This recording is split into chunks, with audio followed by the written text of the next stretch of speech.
রমজান মাসে রূপহীহাটে জমি বিবাদের ভয়াবহ পরিণতি। নগাঁও জেলার রূপহীহাটের খাটোয়াল এলাকায় হাতেম আলী ও মহিবুর রহমানের পরিবারের জমি বিবাদ।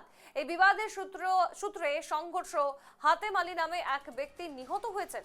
এই সংঘর্ষে মহিলা সহ 5 জন গুরুতর আহত হয়েছেন। আহতরা হলেন রমজান আলী, হুসেইন আলী, মেরাজুল হক, ইনারা খাতুন এবং আশওয়াদুল হক।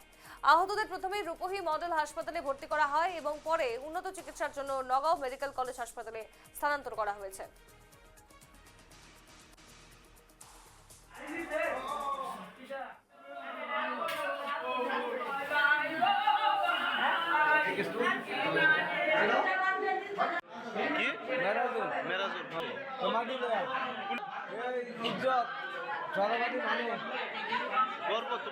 খাটুয়াল খাটুয়াল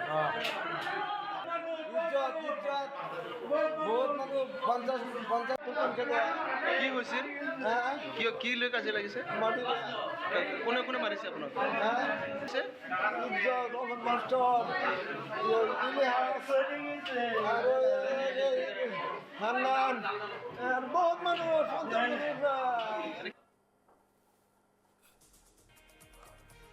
যেমনটা আপনারা দেখলেন যে একদিকে রমজান মাস এবং অন্যদিকে জমি বিবাদকে কেন্দ্র করে এই ভয়ঙ্কর পরিণতি। বিস্তারিত জানতে সরাসরি চলে যাব, প্রতিনিধি আবু আনসারী আমাদের সঙ্গে যুক্ত হয়েছে।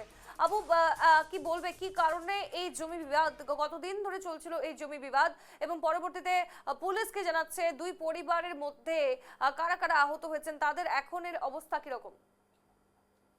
সোনালী, একটা কথা বলতে পারি যে আমরা যে আসামে যে বসবাস করি, যে নগাঁও জেলার আসামে, তখন একটা কথা আমি প্রথমে মানে স্পষ্ট করতে বলতে পারি যে যাদের জমি বা যাদের জমির কাগজপাতি আছে বা তারা যারা যেরকম যেরকম ঝগড়ার যখন স্টার্ট হয় লগে লগে তারা যোগাযোগ করে পুলিশের সঙ্গে। পুলিশরা কিন্তু একটা কথা মানে ডিনাই করে দেয় যে যার জমি সে পাবে, কিন্তু কিন্তু তারপরে কি হয় যে পুলিশরা এই তদন্ত কোনো ধরনের করে না।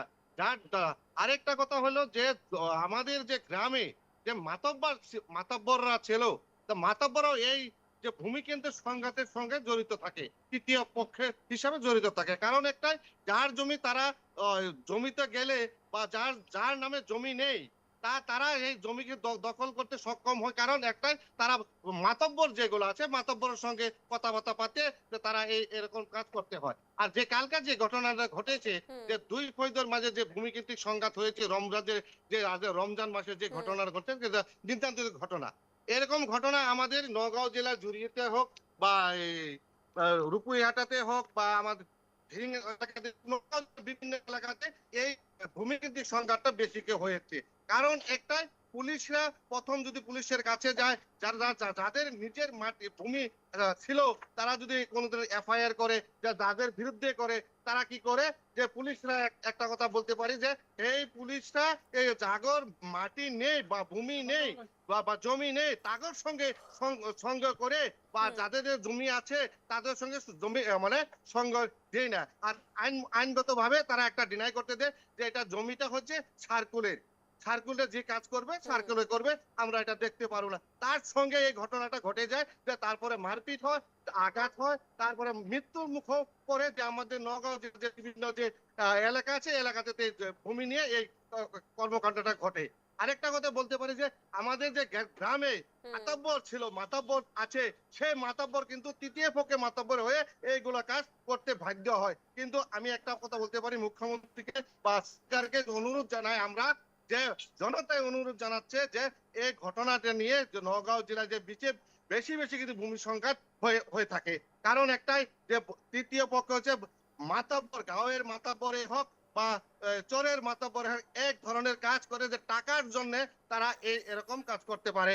তো সোনালী, বেশ বেশ, একেবারেই তাই। এবং নজর রাখতে হবে আগামীতে এই জমি বিবাদের নিষ্পত্তি হয় কি না, পুলিশ কি পদক্ষেপ নেয় এবং যারা আহত হয়েছেন বা নিহত হয়েছেন তাদের তরফে কি কি জানানো হয়। ধন্যবাদ তোমায় আবু।